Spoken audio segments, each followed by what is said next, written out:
And I know in the sports world, we were both watching this Manchester United deal. You think it's a big deal. Why? Well, it is a big deal because these teams don't change any sort of ownership all that often. Now, the Glazer family is going to keep control, but this is a 25% stake.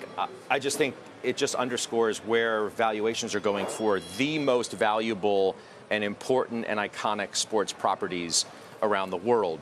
Which are up. Manchester United certainly is one of those, even though their performance of late on the pitch hasn't really, matched what the valuation has done off pitch. But you've had, some of the most iconic players wear those kits, whether it's Beckham or Ronaldo or a countless number of the most iconic soccer stars throughout history have played for that franchise. And I said earlier, the big four in the Premier League all have U.S. ownership: Liverpool, Man U, Chelsea, and Arsenal. Man City, of course, is owned by the UAE's Sheikh Mansour, and they've won the Premiership a couple of years running, I believe, and still are fighting for the top spot once again this year behind Wilfred's Arsenal. I always think of Wilfred when we talk about Arsenal and the Kroenkes owning that, and they're first in the table. Fan. Yes, he is. The news here that billionaire Jim Ratcliffe, who is British, he's going to get 25%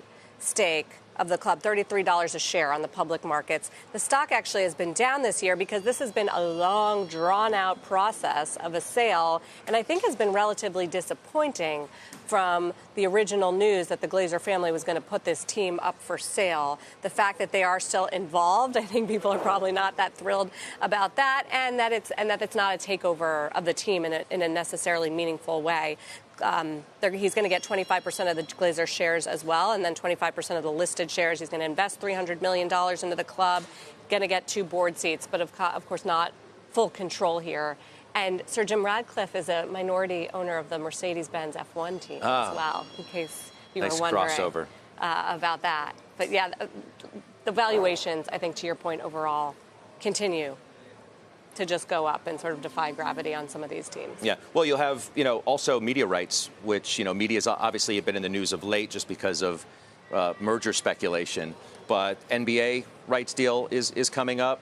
Is Netflix going to emerge as a player there? So I just think the whole dynamic around investing in sports, you've seen people like Mark Lazary, the billionaire investor, start a new sports fund, make different investments in, second and third tier sports after cashing out at with a 7 or 8 bagger from his investment in the Milwaukee Bucks basketball team.